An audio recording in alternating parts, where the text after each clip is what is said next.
Hi, I'm Larry Lawton, America's biggest jewel thief. Join me as I walk you through my past robberies, how I planned them, executed them, and ultimately got caught. I'm going to show you how we did things in prison, like making a tattoo gun, making wine, making white lightning. It's going to be very educational. These are the untold stories. Hey everybody, Larry Lawton here. You know, I'm going to do a good video on an actual day, almost minute by minute, because a lot of people are asking me exactly what you do all day in prison. So I'm going to get into that here in a minute, but first, check out the sponsorship. Today's video is brought to you by Manscaped. Let's stop with the prison talk for a bit. Let's talk about love. Love means smelling great. The new refined cologne signature scent by Manscaped is calming, inviting, woodsy, and masculine. And it kicks ass on your countertop, dresser, or in your gym bag. And love means being well groomed. Manscaped's perfect package kit makes trimming the hedges safe and easy. It includes their Lawn Mower 3.0 waterproof body trimmer, the Crop Preserver, ball deodorant, the Crop Reviver, ball toner, and 2 free gifts. The Shed travel bag and the Manscaped anti-chafing high-performance boxer briefs. When I'm smelling good and well-groomed, I'm irresistible. Get 20% off and free shipping when you purchase the new refined cologne at manscaped.com/jewel. Remember, it's manscaped.com/jewel, so they know Larry sent you. You know, I'm just sitting here today, and you know, a lot of memories always come back to me in prison. And you know, sometimes they're not good, sometimes they're good. But you know, I get a lot of positive replies from people I'm helping as well, which makes a big difference, everybody. It really does. With that being said, I wanted to go over exactly what prison is like. I mean, on a daily basis. Not the fight and stuff. Well, and there's going to be that, because this is how you'll understand everything I'm talking about in prison. You know, when you get up. Now, I went over getting into the prison, getting transferred, all that kind of stuff. But here's an actual normal everyday. And let's take Wednesday. You know, you're going to say, why Wednesday, La? Well, why Wednesday? Because that usually is hamburger day. You know, you think that was a big deal in some prisons until I ate meat in Atlanta that chipped a tooth. I stopped eating meat. That was the worst meat you can ever even think about. But anyway, here you are. The night before you went to bed, I'll go to that end of this video. So here you get up. Now, when you're in prison for a long time, you actually automatically start getting up on your own. You don't need an alarm clock or any of that shit. You can buy a watch. You know, they had those Watchman. I think it was called a Watchman watch. And you could buy them like $60 or maybe even more on the commissary. I mean, out in the real free world, I remember when I got out of prison, I looked at a watch and it was like $10. I says, I think I paid $60 for this piece of garbage. But anyway, you don't need it. Your body starts adjusting, just like a lot of you guys there. You're getting up to go to school. You probably get up before. Some of you don't, and I know that. But anyway, 6 o'clock in every prison I was in, the doors start opening. And you'll hear them. You'll hear the guard come into the unit, and you'll hear keys. Keys is a common thing you hear in prison because all guards carry keys. You know, and they call them turnkeys. Because guards in every federal prison I was in, there's no automatic doors. The guard comes into the unit and goes every door and opens it. And just, he doesn't say anything, he opens it. 6 in the morning, he starts opening the doors. When he starts opening the door, a bad part of prison is what they've done. Now, there's a prison on each side, a unit on each side, and then in the middle is like where the offices are, where the counsel's office are, the unit manager's office, and the case manager. They have offices, and the secretary is in the middle. Now, they'll handle, let's say it's A unit, you'll have A1 and A2. And then on top, you'll have A3 and A4. Now, in the middle of all those units, you'll have those units. They'll have one unit manager for both A1 and A2. Then they'll have 2 counselors, one for A1, one for A2. And they'll have 2 case managers, one for A1, one for A2. So that's where they are. Well, you know, the guards and in prisons, they stopped giving these prisons money. And obviously, private prisons are worse. And what they've done is during the midnight shift, they'll have 1 guard on. Think about it. One guard for 2 units. And he's supposed to make rounds, hear if someone's dying, hear if someone's banging on a door. And that's what happened to my friend in B House when he died, and he coughed up blood. It was disgusting. And his cell was a murderer, actually, and a country boy. And he said, man, it's the worst thing I've ever seen in my life. And this guy worked in slaughterhouses, all that kind of stuff. So this guy saw some crazy shit. And this dude puked up blood. The place looked like it was a murder scene. I mean, and it was cancer he had. And they knew it. They didn't get him out. The guard didn't hear him banging on the door. Took him over 30 minutes to get this dude out of the cell. Well, anyway, 6 a.m. comes. Now, somebody who's smart, who's been in prison a while, is up already. I'm usually sitting on the edge of my bed. I'm hearing them opening up the doors. And I always got my boots on or my sneakers on. I didn't know who's going to rush into my cell, who I pissed off. Now, I might not have pissed off anybody in that prison. But in real prisons, if you walk down the tier and you just walk, let's say the night before, and you look into a cell, you might see a guy fucking another guy. You might see a guy shooting heroin. You might see some crazy shit going on. A gang meeting with the shot callers, whatever. Now, nobody looks at that and says, oh, what's going on? But you don't even do that. When you're in a real prison, you keep your head straight, you walk where you're going. I'm not saying if you don't know the dudes, but you don't go looking in cells. You just don't do that. Because now somebody in that cell who's banging heroin, he's saying, oh man, Lawton, he knows where my heroin is, he's gonna steal it, I gotta get Lawton. I don't even know he's after me. I have no clue this dude's after me. And all of a sudden, he gets up in the morning, he catches somebody sleeping in a bunk, and they stab you up, man. And the guy pokes you, as they call it. And you could die, man, and it's happened. So what happens is, you get up at 6 in the morning. I used to put my boots on and my shoes on, whatever I was doing, my sneakers, using my sneakers. And I would go out, and they have a hot water maker. It's one of those machines that you could pour it out, and it comes out boiling water, so you could use it for coffee. They also have one microwave, most units, and you could do that. But I used to just get the water out of that thing. I would get coffee. It was so funny. We were just talking about this. The company that was selling stuff in prison back then was called Keefe. Keefe. And the Bush family owned a big stake in Keefe Foods. Obviously, it was into prisons. Go figure. But anyway, I would get my coffee, put some grounds in a cup, and I'm telling you, that cup was gold to me. And that's why you give it away at the end when you leave. So I would go get coffee, stir it up. I used to drink black coffee. I wasn't a creamer guy. And I'd have my cup of coffee. I'd sit waiting for my unit to call. Now, when I say my unit for call, they don't just open the doors and say chow time. Every unit gets called staggering. And they rate that on every week on a Friday. They have an inspection. Yeah, an inspection. The warden or the associate warden or somebody comes, or big shots come around the unit, and they inspect the unit to make sure it's clean, the floors are right. The whole inspection. They go to every cell. And the best unit gets called first for chow. That's like, oh, you're winning something. In real penitentiaries, no one gives a fuck. Trust me, they don't give a fuck. I mean, what do you give a shit if you're getting called at 6:01 or 6:40? Who gives a shit? It does mean something in the later chows in the day, because you can get to the yard quick, or your unit gets called and then you can go to eat and then go to the yard and you're there quicker.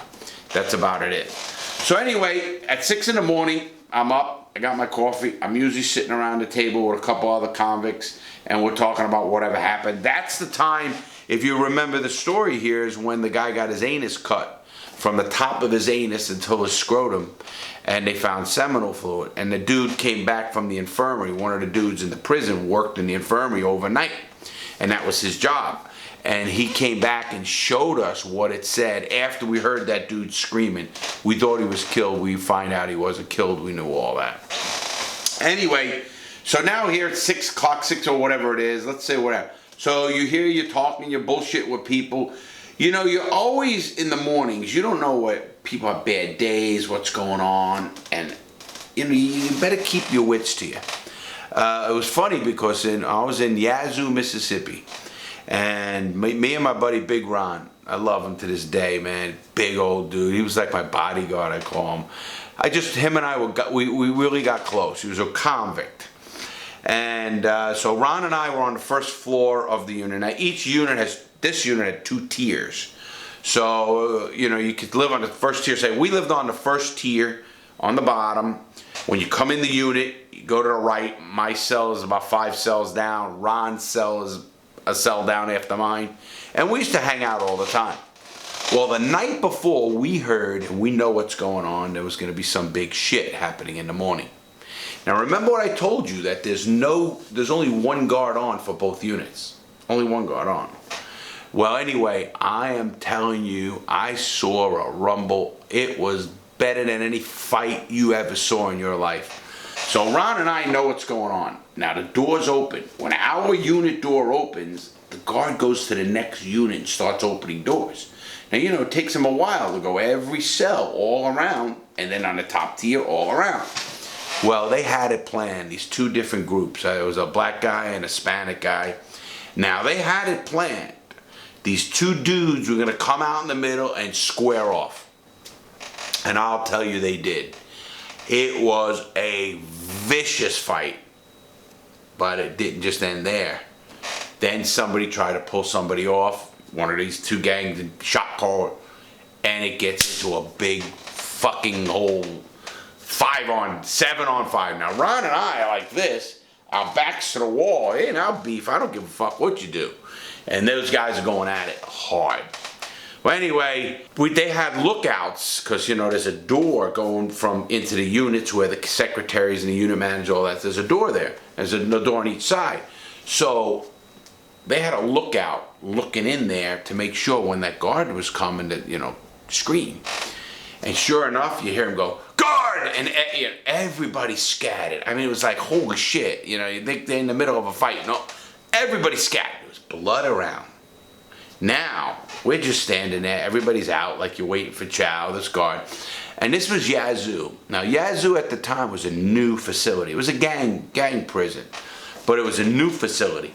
So the guards they were rookies. They really didn't know the game that well, especially the night guards. Those guys that are freaking, the low of the totem pole, brand new dudes. He knew something was wrong. He didn't know what. So they call our unit for chow, and he says, chow time. He's the one who announces. They call down. He says, chow time. The lieutenant at the chow hall calls down and says, hey, send your unit. They send our unit, and we're in the chow hall talking. Ron and I, we go, Ron, we know something's going down. We better get back and get our shit together. Because there's no way the administration is not going to know what happened. There's no way. They just, there's too many snitches, there's too many people, and blood, they might have saw a little, they didn't understand. It's guard for. All of a sudden, we're in the chow hall, and we hear, lockdown, all inmates back to their cells, lockdown, lockdown. Now the whole prison gets locked down. They know there's some big shit went down. And oh, what a pain in the ass that is. Because when that happens, you're locked in your cell, you're getting fed bagged lunches, bagged everything, bullshit, really. And you're lucky you're not getting a shower for the first 2-3 days, that's for sure. And then they're going to shake down every single cell. And when I say they come in with 30, 40 guys, they open every cell, pull everybody out, strip search you. Boom, take everything, go in your cell, rip it apart. And they find booze, they find knives, they find everything. That's the game we play.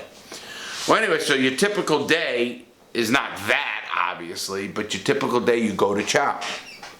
Now, if there's no fight, nothing, you meet your friends from other units in the chow hall usually. Like I had buddies in Charlie House, or Bravo House, Alpha House, wherever we're at, we meet at the chow hall. We sit in the same areas. It's not like a formal, you might meet them, especially if you're bookmaking.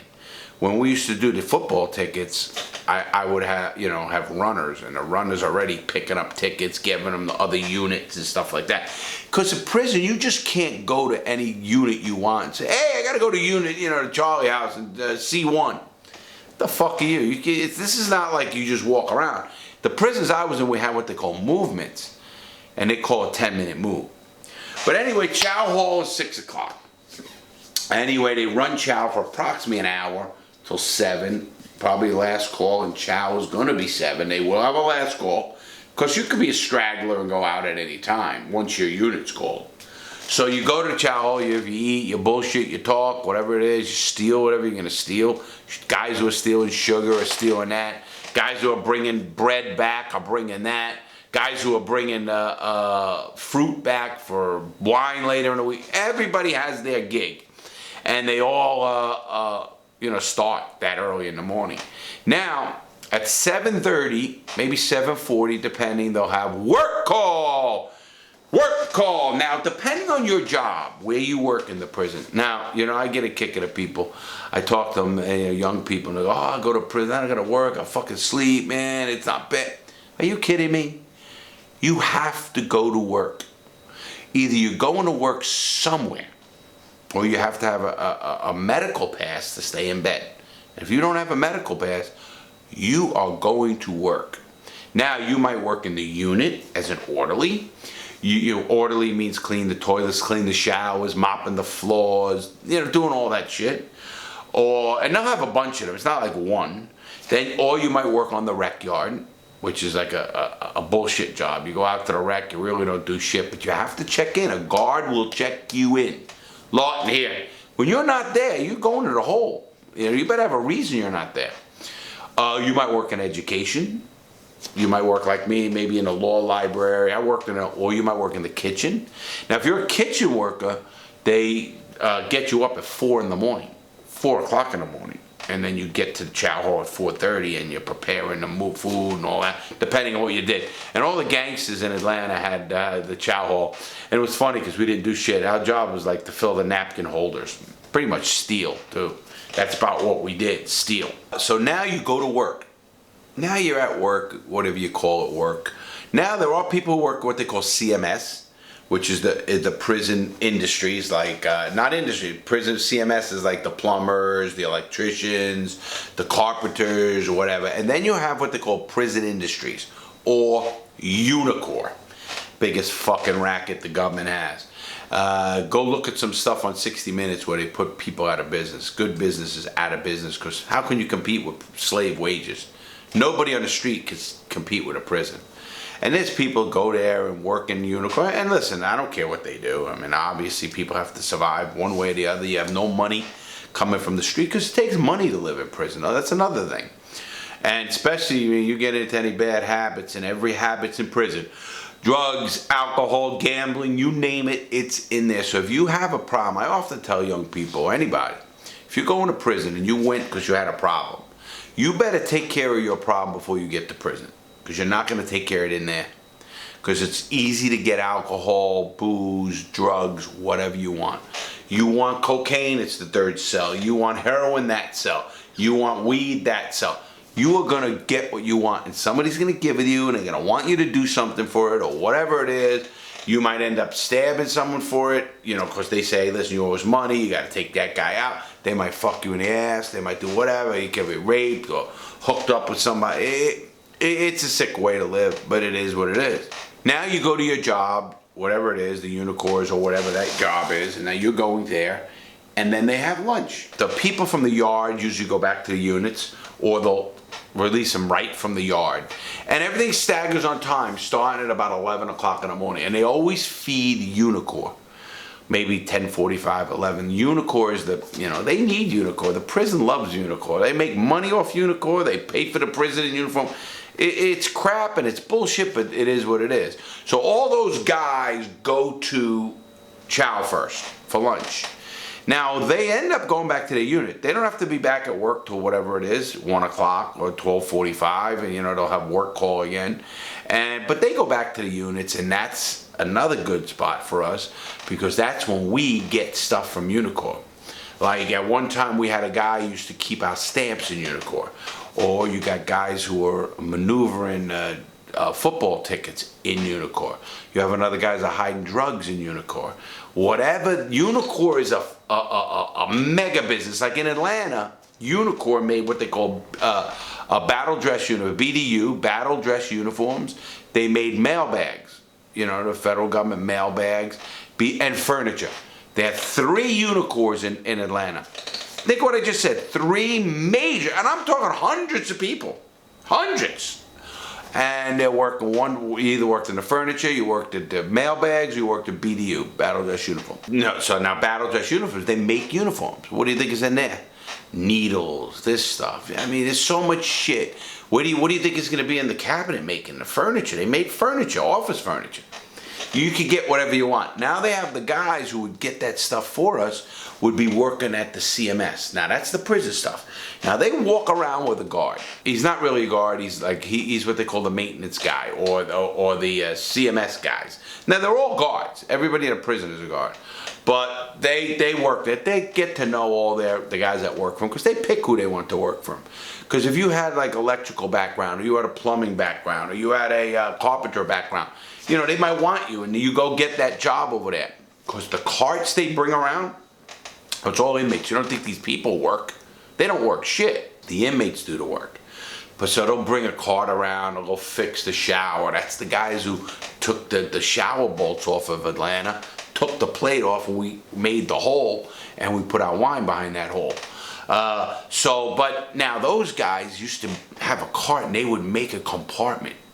Because when they go into a unit, the guard in that unit is supposed to check them all. They don't. They're with this guard, this other guy, CMS. They know, hey, John, they're all good. Come on in, blah, blah, blah. Now they're supposed to check. They don't check, and they hide shit, and they'll pass stuff off for us.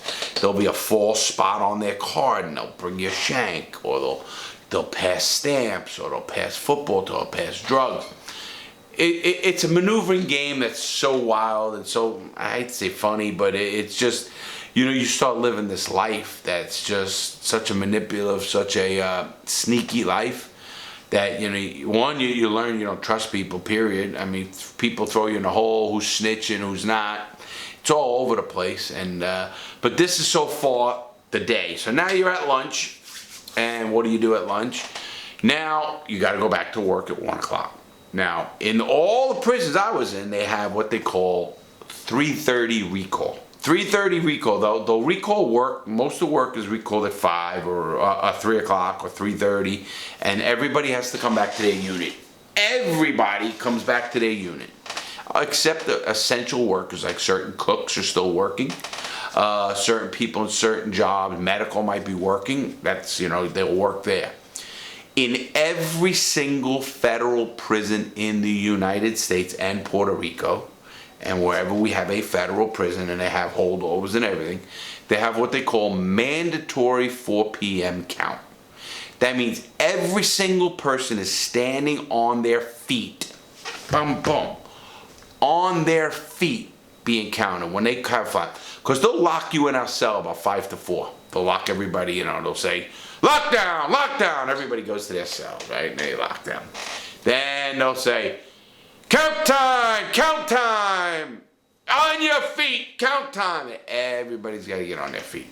So you get on your feet and they walk by your cell and you get back in it. You could be in the hole. This is in the hole. And the reason they instituted this is because one time they counted a dead guy 3 days. 3 days. They counted him in his bunk. He's dead until they smell. That's what happened. Anyway, so count time happens. They go count time. And then after count time, you know, you sit and bullshit with your cell and you wait. And they pretty open up, usually pretty quick. Once count clears. And what I mean by that is that count has to be called into Washington, D.C. Literally. Into the Bureau of Prisons headquarters, which is in Washington, D.C. It's called a mandatory 4 p.m. count. Everyone. Now, every prison has about 5 counts during the day. About 5. There's one at 10 in the morning, wherever you're at. Now, if you're working, they just count you. If you're on the yard, they don't, I mean, they might say, oh, who's here? And they have the sheet and they call it in, they're here. That's the prison count. They have one at 10 in the morning. They have one at, obviously, 4 p.m. is a mandatory count. Then they have 10 p.m. count. They have, I think, a 12 p.m. count and a 5 p.m. count, 5 a.m. count. 12. So they have 5 counts every day. The mandatory count is the 4 p.m. prison count. That is mandatory. And that's the one that's called in Washington. If somebody gets killed, somebody leaves that prison, They're going to recount because they have to have that count right with Washington. There's no inmates being missed.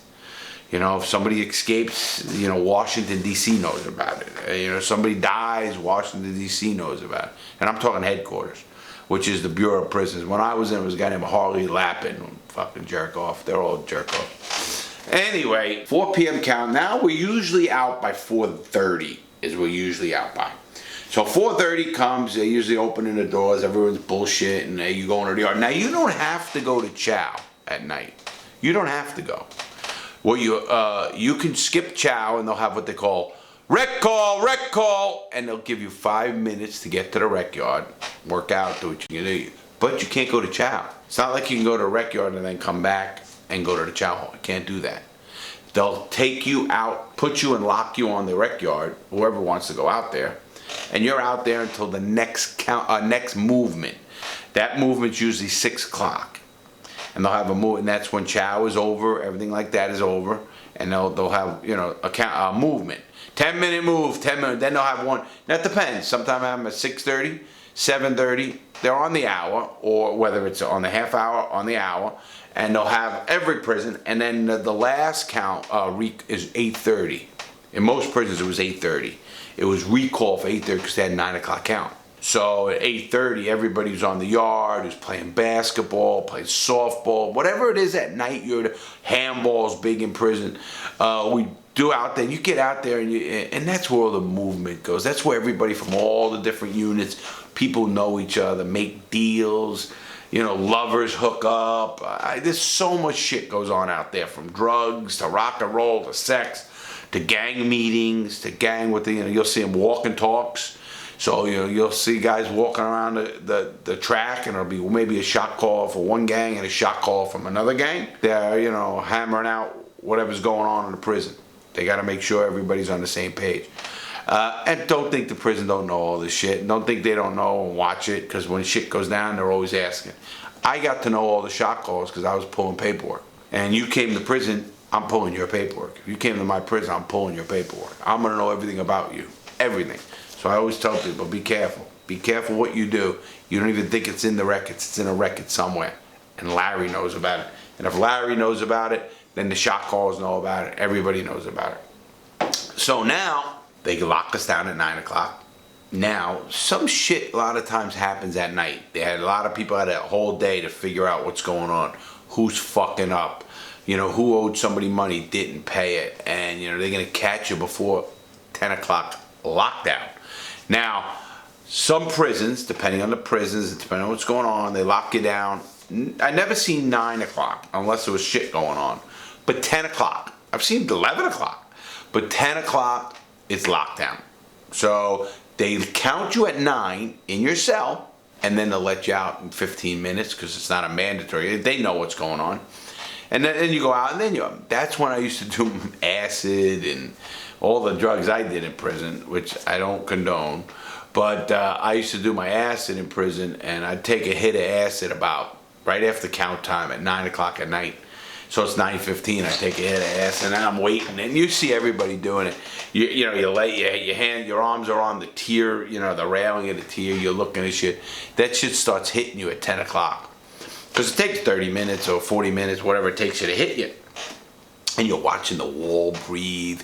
You know, you're watching the paint come off the fucking walls. It was crazy shit. And then they lock you in. They come and they lock you in. And I would always have a radio. And if you did any kind of drug like that, you better have a lot of batteries. Because batteries are gold. You put your headphones on and a transistor radio, and you blast that music, and you try to leave the prison mentally. And I did. I gotta say, man, everybody will tell you, acid, I don't condone any drug. But acid, I did a lot of acid in prison, and it didn't fuck my brain up. It made me survive. It made me almost normal, because I literally floated out of that fucking prison.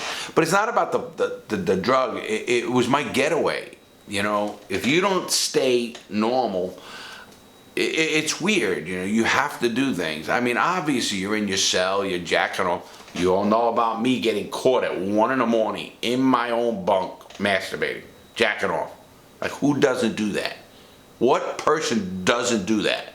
Fuck, if you're a young kid on this channel, you're probably doing it 5 times a day. I did when I was your age. I was a 41-year-old man in my own bunk, not at anybody, not towards anybody, in my bunk laying down with a porno magazine, and they put me in the hole for that. You can look that up, and I think I mentioned it in a whole video. But it makes you think, and it makes you say, man, how cruel are people to anything to control another man's any freedom, any little freedom he thinks or he might get or might have. That's what that is about, and it really is. And it's wrong, and it's dead wrong, and it blows me away. But anyway, come 11 o'clock or 10 o'clock, you get locked in your cell. Now, you know, what I didn't miss and missed to tell you could take a shower. They had showers. Like in Atlanta, we had 3 showers on the top, 3 on the bottom, on each side of each unit. Each side had 6 showers. Each side had 100 guys, or 90 guys, whatever the fuck it was. So you had 3 showers, and every prison has X amount of showers. And most guys figure out the best time to take showers. Like if you're an orderly, you take your shower during the day, there's not many people around, you can do what you're doing. They'll open the showers at a certain time, or they'll always leave 1 shower open for people who work different shifts. Usually, when people come off the yard, they gotta jump in the shower quick. You just were working out, you know, whatever you were doing, you wanna jump in the shower, man. You don't wanna go to bed not showering, obviously. So, you know, you can shower and you can get up there and obviously, depending on the tension of the prison, if it was a bad prison and things were going down, if you were my buddy out there and we were in prison, I'd say, hey man, hey John, I'm going to shower now, you come on. Now he would come with me. Now he wouldn't come in the shower with me. But he would go, and I would go with my boots on. Did you hear what I just said? My boots and my shank. Now, I would get in the shower.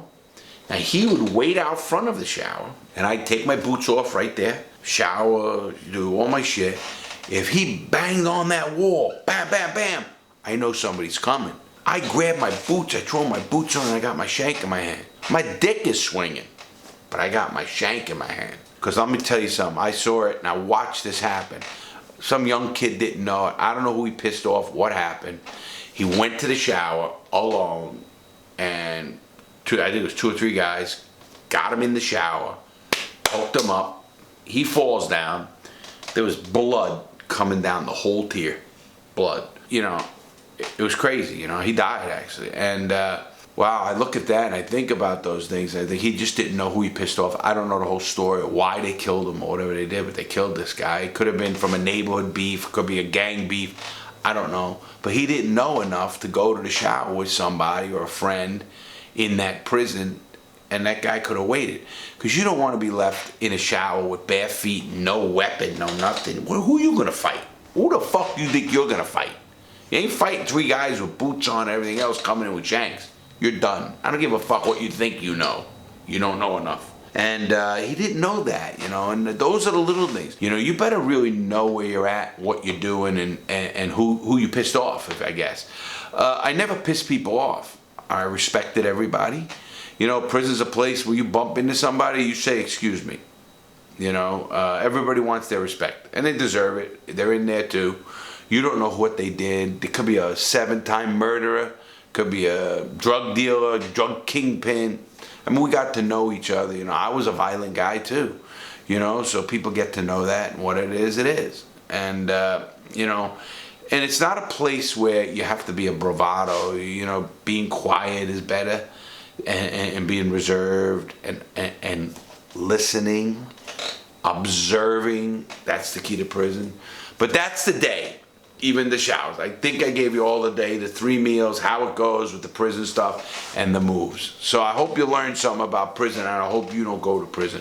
I hope you make the good choices not to go to prison. Because trust me, anybody who tells me, yeah, you know, they think they got street cred because they went to the joint, you're a fucking idiot. You went to prison because you're stupid. You got caught. As smart as I was, educated as I was, as good as I was, eventually I got caught.